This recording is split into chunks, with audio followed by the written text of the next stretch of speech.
인사하겠습니다. 안녕하십니까? 예, 우리가 당당할 때가 많이 있는데 정의를 부르짖을 때 가장 당당하지 않을까 이런 생각을 합니다. 그리고 아이러니하게도 가장 확신에 찰 때, 가장 당당할 때 가장 큰 악이 저질러지기도 합니다. 이 말은 정의 그 자체보다 내가 옳다라고 하는 확신이 얼마나 위험해질 수 있는지를 날카롭게 드러내는 말이라고 생각합니다. 정의는 사실 나쁜 게 아니죠. 선을 지향하는 것입니다.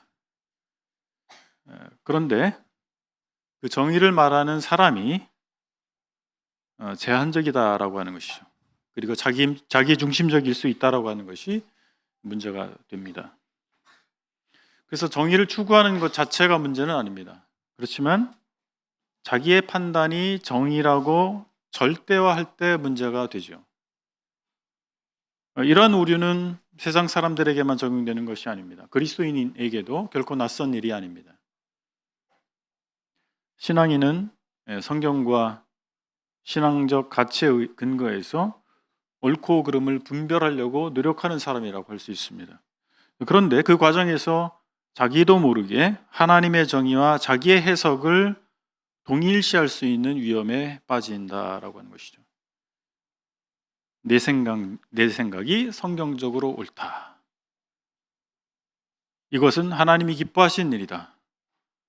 이런 확신이 강해질수록 다른 사람들의 목소리를 들으려고 하는 그런 겸손한 마음이 사라지는 것입니다.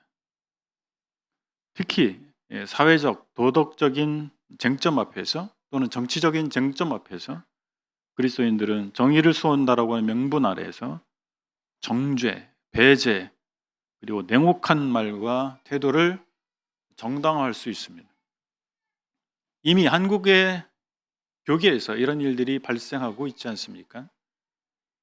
그러나 그 확신이 사랑과 자비, 성찰을 잃어버리게 되면 그것은 더 이상 복음적 정의가 아닙니다. 신앙의 언어를 입은 폭력에 지나지 않습니다. 역사적으로도 가장 잔인한 배제와 탄압은 종종 옳음이라고 하는, 정당성이라고 하는 이름으로 자행되어 왔습니다. 우린 박해기의 그리스도인들의 고난을 알고 있습니다. 그때 로마 제국의 위정자들은 정의란 이름으로 기독교인들을 잡아 죽였습니다. 그런데 반전이 일어났습니다. 기독교가 로마 제국의 종교가 됐습니다. 그렇게 탄생한 것이 가톨릭입니다. 가톨릭은 종교재판이라고 하는 재판정을 통해서 수많은 초대교회를 지향했거나 순수한 믿음을 지향했던 사람들을 또한 잡아 죽였습니다. 오늘 저는 마가복음 14장 53절 이하의 본문을 통해서 하나님의 교훈을 나누고자 하는데 이것은 단순한 역사의 기록이 아닙니다. 이 재판은 예수님이 억울하게 죽으셨다라고 하는 감정적인 이야기를 넘어서 자기 확신이 어떻게 하나님을 대적하는 도구로 전락할 수 있는가를 보여주는 본문입니다. 예수님을 신문한 사람들은 무신론자들이 아니었습니다. 그들은 성경을 알고 있었고 율법을 외우고 있었으며 기도에 전념하는 사람들이었습니다. 그리고 당대 이스라엘 백성들로부터 존경받았던 종교 지도자들이었습니다. 그런데 그들은 하나님의 아들 메시아이신 예수 그리스도를 죽이려고 했고 거룩한 하나님의 이름을 사용해서 하나님의 아들을 죽이는 일을 자행했습니다. 어떻게 이런 일이 일어날 수 있을까? 그런데 오늘날 우리에게서는 과연 이런 유사한 일이 벌어지진 않는가? 이런 내용들을 오늘 마가복음 14장 53절부터 65절의 말씀을 통해서 살펴보기 원하는데 거룩한 이름을 내세운 불의를 함께 생각해 보길 원합니다. 첫 번째, 하나님에 대한 열정이 자기의가 될 수 있습니다. 53절부터 60절까지를 제가 읽겠습니다. 마가복음 14장 53절부터입니다.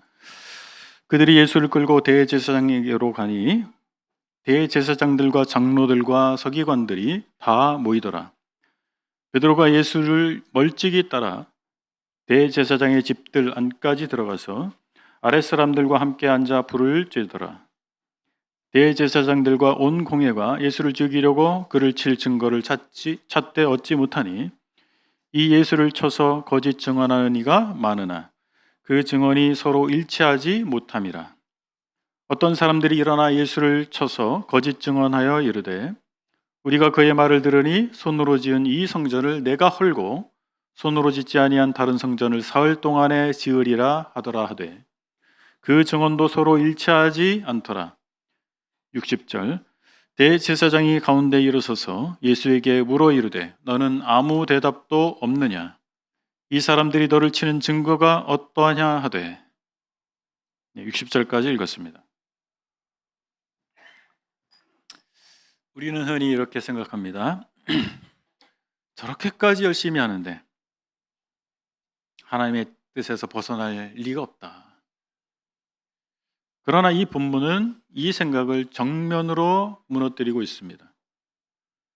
이 본문은 공회가 바로 사나이들인 공회가 예수님을 끌고 가야바의 집으로 데려가는 장면으로 시작하고 있습니다. 겉으로 보면 정당성이 확보된 공적 재판처럼 보입니다. 대제사장이 있고 공회원들이 모여 있고 증인들이 불려 나옵니다. 당대 유대 종교에서 요구하는 법적인 형식, 재판의 형식을 다 갖추고 있는 것처럼 보입니다. 그런데 조금만 들여다보면 이 재판은 법적으로 성립될 수 없는 재판이었습니다. 먼저 한밤중에 일렸다라고 하는 거예요. 두 번째, 명절 기간 중에 일렸다라고 하는 것입니다. 그때 당시에 유대인들의 법이 정하는 범위를 벗어나 버렸어요. 또한 생명형이 걸린 사형을 언도할 수 있는 그런 재판임에도 불구하고 숙려 기간이 없었습니다. 그뿐만 아니라 재판 과정에서 거짓 증인들이 난무했고 결정적 증언이 서로 일치하지 않았습니다. 그런데 이 재판을 주도하는 사람들은 하나님을 잘 알고 있었던 사람들입니다. 그러나 그들이 율법을 스스로 어기고 있었습니다. 몰라서였을까요? 그렇지 않습니다. 그들은 너무나 잘 알고 있었던 사람들이에요. 몰라서가 아니라 목적이 달랐기 때문입니다. 본문에 매우 중요한 문장이 하나 나옵니다. 55절에 보면 공회는 예수를 죽이려고 증거를 찾지 못하니. 이 한 문장이 이 재판의 본질을 폭로하고 있는 것입니다. 이 재판의 본래 목적은 진실을 밝히는 데 있지 않았습니다. 원래 재판은 진실을 밝히는 데 있잖아요. 목적이 달랐던 거예요. 진실을 찾기 위해서가 아니라 죽일 명분을 찾기 위해서였습니다. 이미 결론은 정해져 있었던 거예요. 예수는 죽어야 한다. 그렇기 때문에 필요한 것은 진실이 아니었습니다. 그 결론을 정당화할 증거였어요. 이 사건으로 우리는 우리 자신을 비춰봐야 됩니다. 여기서 매우 불편한 질문이 우리 앞에 놓여 있습니다. 첫 번째, 나는 정말 하나님의 뜻을 묻고 있는가? 아니면 이미 정해놓은 내 뜻을 하나님의 뜻이라고 부르고 있는가? 두 번째, 기도하면서 하나님이 지시하는 방향을 기다리는가? 아니면 내 결정을 하나님께 통보하고 있는가? 세 번째, 말씀 앞에 설 때 내가 판단받기를 원하는가? 아니면 이 말씀으로 다른 사람을 판단할 무기를 찾고 있는가? 이 재판을 주도한 사람들은 말씀을 통해서 자신을 비춰보려고 하지 않았습니다. 오히려 말씀을 이용해서 예수님을 죽이고자 했습니다. 우리의 열정을 얘기합니다. 신앙 안에서도 열정이 중요하죠. 근데 열정 자체는 안전하지 않습니다. 오히려 그 열정은 자기 의의를 이루는 수단이 될 수 있기 때문에 그렇습니다. 나는 옳다라고 하는 확신을 쉽게 만들어주기 때문에 그렇습니다. 그래서 열심 그 자체가 옳음의 증거가 될 수 없습니다. 우리는 더 이상 만약에 열심에 사로잡히게 되면 자신을 돌아보지 않게 됩니다. 그래서 성경은 알려주고 있습니다. 하나님을 가장 자주 말하는 사람이 하나님의 뜻에서 가장 멀리가 있을 수 있다라고 하는 것입니다. 예수님 당시 가장 열심히 있던 사람들이 예수님을 십자가로 보냈다는 사실은 결코 우연이 아닙니다. 하나님의 뜻을 묻는 신앙과 하나님을 명분으로 삼는 신앙은 다른 것이죠. 전자는 하나님 앞에 자신을 열어놓는 신앙입니다. 후자는 어떻습니까? 하나님을 내 편으로 끌어들이려고 하는 것입니다. 공예는 하나님을 위한다고 생각했습니다. 자부하고 있었습니다. 근데 사실은 자신들의 체제와 권위를 지키고 있었던 거예요. 하나님 목적이 아니라 수단에 지나지 않았던 것입니다. 오늘날 우리는 어떻습니까? 우리도 마찬가지일 수 있습니다. 하나님의 정의라고 하는 명목으로 누군가를 밀어내고 있을 수 있습니다. 진리를 지킨다는 명분 아래 사랑과 겸손을 잃어버릴 수 있는 것입니다. 신앙의 이름으로 이미 굳어진 마음을 정당화할 수 있습니다. 이 말씀은 우리를 정죄하기 위해서 주어진 것이 아닙니다. 오히려 우리를 흔들어 깨우기 위해서, 스스로를 돌아보게 하기 위해서 기록된 말씀일 수 있습니다. 문제는 열정, 신앙의 열정 그 자체에 있는 것이 아닙니다. 중요한 것은 그 열정이 하나님의 뜻을 향하고 있는지, 아니면 나 자신을 지키기 위한 방어가 돼서 다른 일을 정죄하는 방향으로 흐르고 있는 것은 아닌지. 그렇기 때문에 말씀 앞에서 자신의 수고와 열심을 근거로 한 확신을 잠시 내려놓고 다시 한번 겸손히 하나님께 물을 수 있어야 합니다. 주님, 주님의 뜻은 무엇입니까? 주님, 이 말씀을 통해서 저에게 하시고자 하는 말씀은 무엇입니까? 두 번째, 경건의 언행이 가면일 수 있습니다. 61절로 63절을 보시겠습니다. 61절, 침묵하고 아무 대답도 아니하시거늘 대제사장이 다시 물어 이르되 내가 찬송받을 이의 아들 그리스도냐? 예수께서 이르시되 내가 그니라. 인자가 권능자의 우편에 앉은 것과 하늘 구름을 타고 오는 것을 너희가 보리라 하시니 대제사장이 자기 옷을 찢으며 이르되 우리가 어찌 더 증인을 요구하리요? 이 부분은 바로 경건의 언행이 가면이 될 수 있다라고 하는, 가면일 수 있다라고 하는 사실을 가장 날카롭게 보여주고 있습니다. 가야바는 예수님께 결정적 질문을 던집니다. 내가 찬송받을 이의 그리스도냐? 찬송받을 이의 아들 그리스도냐? 우린 여기에서 이 질문의 형식을 주목해 볼 필요가 있습니다. 가야바는 하나님이라고 하는 단어를 직접 사용하지 않고 있습니다. 대신 찬송받을 이라고 하는 표현을 쓰고 있습니다. 이것은 당시 하나님의 이름을 함부로 입에 올리지 않으려고 하는 유대인들의 경건한 전통을 기반하고 있는 것입니다.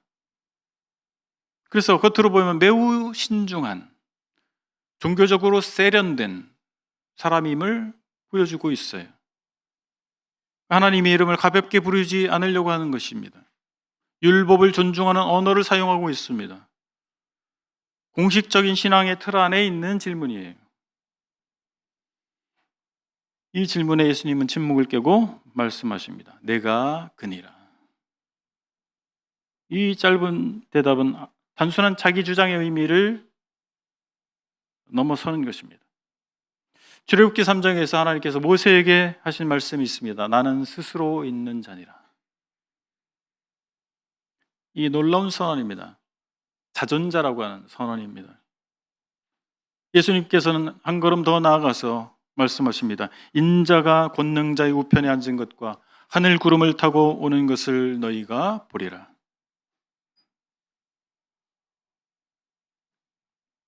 이 말씀은 분명하게 말씀해주고 알려주고 있는 것이 지금은 너희가 재판석에 앉아서 나를 심판한다고 생각하고 있지만 결국에는 내가 심판석에서 너희를 재판할 것이다.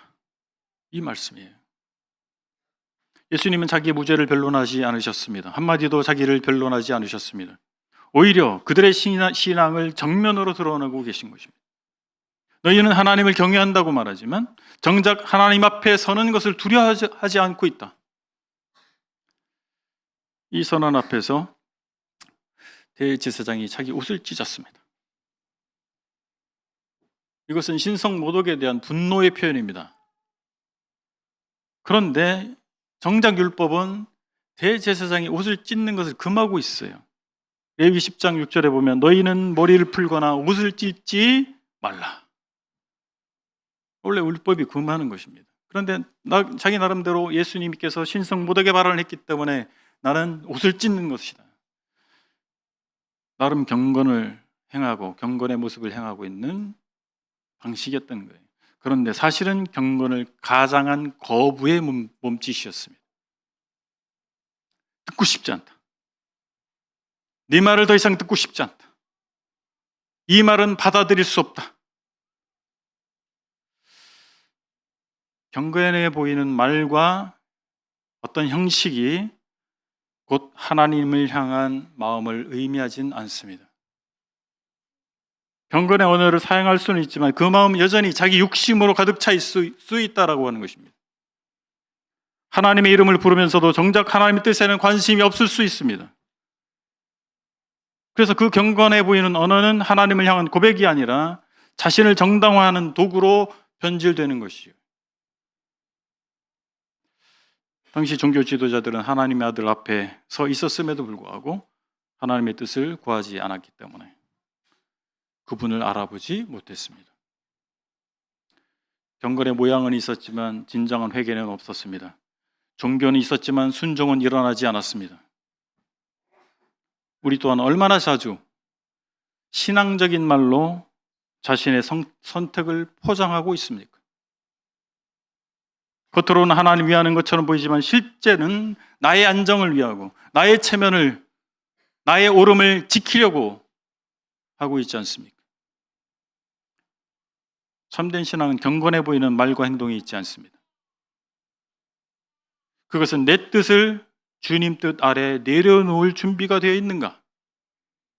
내가 틀릴 수도 있음을 인정하면서 하나님의 말씀이 나를 불편하게 할지라도 기꺼이 그 말씀을 따를 수가 있는가? 여기에 달려있지 않겠습니까? 그래서 우리는 이 말씀 앞에서 이렇게 기도해야 하지 않을까요? 주님, 제가 주님의 뜻을 구한다고 하면서도 실제로는 제 욕심을 지키고 있지 않은지 보게 하여 주시옵소서. 성경에서 말하는 하나님을 경외하는 것은 하나님 말씀 앞에 굴복하는 것입니다. 하나님을 경외하는 사람은 말씀에 귀를 기울입니다. 그 말씀이 자신의 삶을 이끌도록 내어드리는 것입니다. 반대로 하나님을 경외하지 않는 사람은 말씀을 들으려고 하지 않아요. 저는 지지난 주에 우리 예배가 어디까지인가 말씀을 드렸습니다. 정말 하나님 말씀을 듣기를 원하는 소원이 있습니까? 듣기를 원하지 않습니다. 그리고 듣는다 할지라도 그 말씀이 내 삶을 이끌도록, 그렇게 말씀이 나를 주장하도록 허용하지 않는다라는 거예요.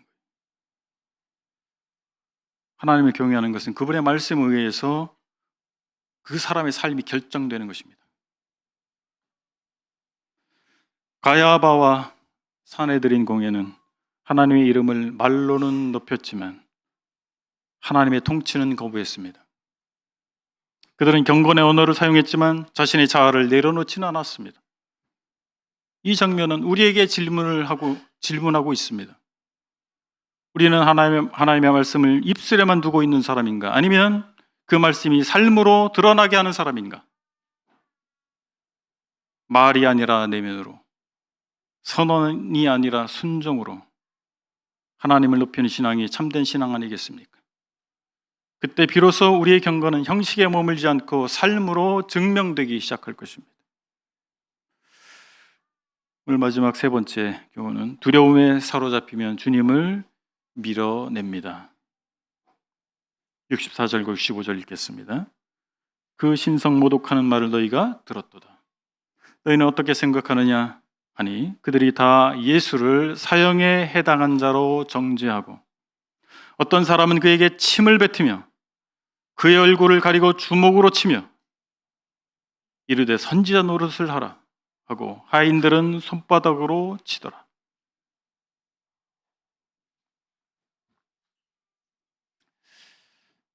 사람이 예수님을 거부하는 가장 큰 이유는 두려움일 때가 많습니다.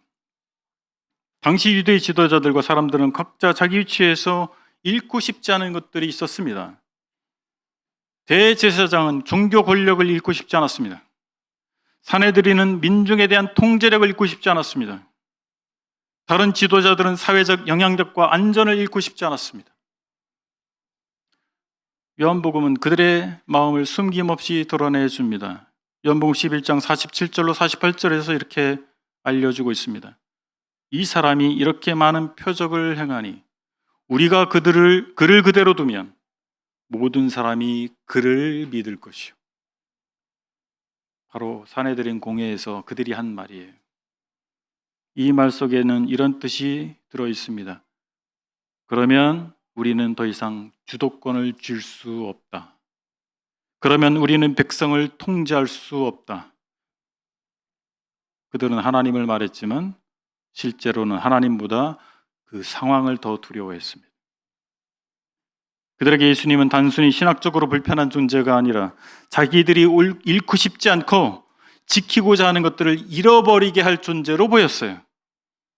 그래서 그들은 예수님을 신학적인 오류 때문이 아니라 자기 두려움 때문에 밀어냈던 것입니다. 예수님에 대한 정죄의 판결이 내려졌습니다. 이 사람들은 매우 폭력적으로 행동하기 시작합니다. 예수님에게 침을 뱉었어요. 눈을 가리고 때리고 조롱했습니다. 이 장면은 단순한 폭력이 아닙니다. 두려움에 사로잡힌 이들에게서 나타나는 집단적 배척입니다. 성경에서 침을 뱉는다라고 하는 건 단순한 모욕이 아닙니다. 관계의 완전한 단절을 표현하는 방식입니다. 너는 이제 우리와 아무 상관이 없는 자다. 그들은 말로만 예수님을 거부한 것이 아니라 예수님이 존재 자체를 밀어내고 있는 행동을 선택한 것입니다. 여기서 우리는 우리 교회의 모습과 우리 자신의 마음을 정직하게 돌아봐야 합니다. 나는 예수님을 믿는다고 하지만 예수님이 내 삶의 주인이 되는 것은 두려워하고 있지 않은가? 예수님을 구원자로는 환영하지만 주인으로는 부담스러워하고 있을 수 있습니다. 이 영역만큼은 주님 절대 들어오지 마세요. 이 영역만큼은 내가 주인이길 원합니다. 이런 마음을 숨긴 채 살 수도 있는 것입니다. 두려움은 즉시 신앙 자체를 부정하지 않습니다. 처음에는 지금은 상황이 안 됩니다. 였다가 그 다음에는 굳이 그렇게까지 해야 할까요? 이렇게 되고 마침내는 그것은 너무 극단적인 신앙 아닌가요? 균형이 필요하잖아요. 먹고는 살아야죠. 이렇게 해서 예수님을 점진적으로 밀어냅니다. 예수님을 십자가로 몰아간 사람들은 처음부터 극악무도한 사람들은 아니었어요. 오히려 그들은 매우 종교적인 사람들이었지만 세속적이었습니다. 그로 인해서 잃어버릴 만한 것들이 많았어요. 그래서 두려움에 사로잡히게 됐던 거예요. 그들은 메시아를 기다렸다. 공식적으로는 그렇습니다. 그들은 메시아를 기다렸습니다. 그러나 자신의 삶을 바꾸는 메시아는 원치 않았습니다. 그리고 마침내 그들은 메시아를 강력하게 거부하는 행동을 취했던 것입니다. 오늘 우리도 마찬가지입니다. 예수님을 나를 위로해주는 분으로는 환영하지만 나의 삶의 방향을 바꾸는 분으로는 거절하기 쉽습니다. 그러나 기억해야 됩니다. 우리가 예수님을 밀어내서 지킨 삶은 결국 생명력이 없다라고 하는 거예요.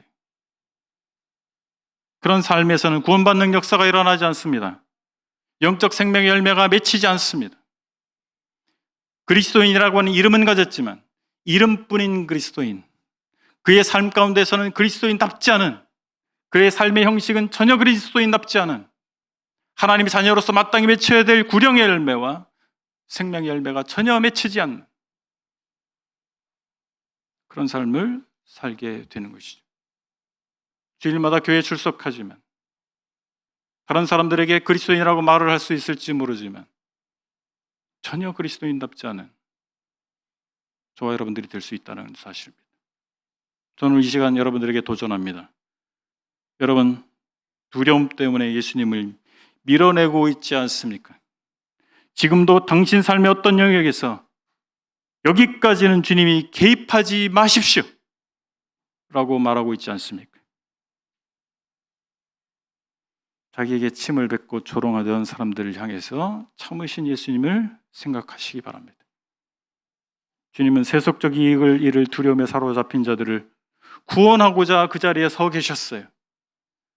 오늘 이 말씀 앞에서 두려움이 아니라 믿음으로, 저항이 아니라 순종으로 주님을 다시 우리 중심에 모시는 결단이 우리 모두에게 있기를 바랍니다. 오늘 우리는 매우 종교적이고 열심히 있고 경건한 언어로 가득 찬 사람들이 결국 하나님의 아들을 십자가로 몰아가는 장면을 보았습니다. 이 본문은 과거의 이야기에서 끝나지 않고 오늘 우리의 신앙을 비추는 거울이 되고 있습니다. 사내들인 공예는 하나님을 위한다고 말했지만 실제로는 자기 의를 지키기 위해서 예수님을 제거했었던 사람들입니다. 가야바는 경건한 언어를 사용했지만 하나님의 뜻에는 귀를 닫았습니다.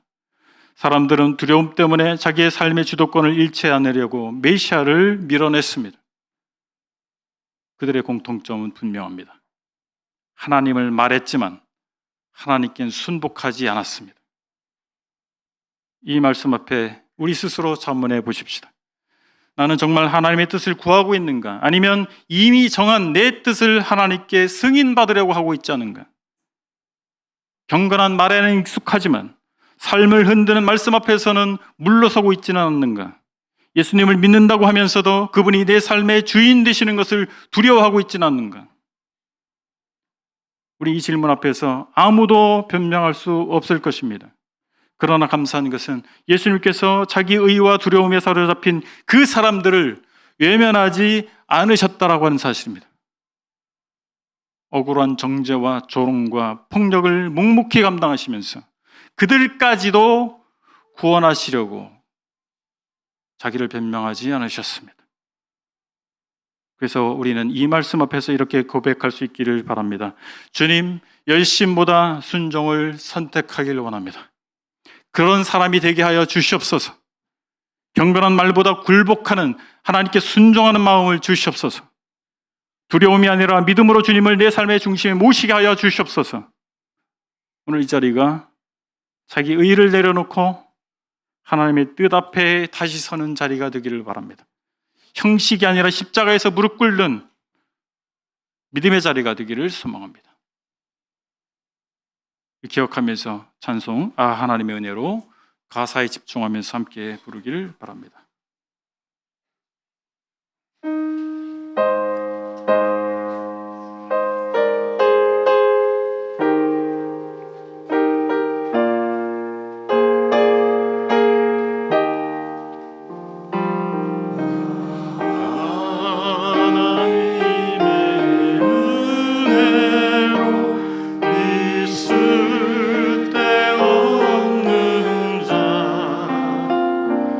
왜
각자 1분 정도 하나님 앞에 고백하는 시간 갖기를 원합니다.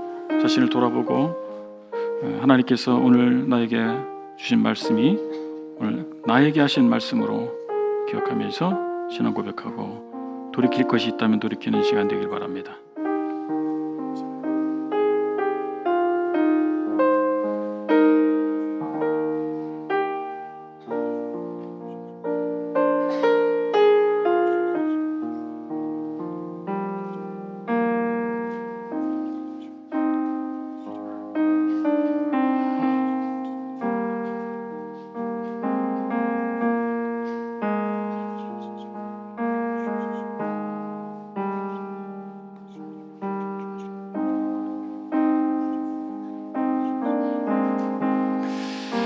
거룩하신 아버지 하나님, 오늘 말씀 앞에서 저희 자신을 돌아보게 하시니 감사드립니다. 저희는 주님을 위한다고 말하면서도 열심 속에 자기의 의를 붙들고 살았음을 고백합니다. 경건한 말에는 익숙했지만 주님의 뜻 앞에 온전히 순종하지 못했던 저희의 모습을 돌아보며 돌이키기를 원합니다. 주님, 열심보다 순종을 선택하게 하시고 두려움보다 믿음으로 주님을 삶의 중심에 모시게 하여 주시옵소서. 말씀을 듣는 데서 멈추지 않고 삶으로 순종하는 신앙이 되게 하여 주시옵소서. 십자가에서 끝까지 저희를 품으신 예수 그리스도의 은혜를 의지하며 우리 주 예수 그리스도의 이름으로 기도드리옵나이다. 아멘.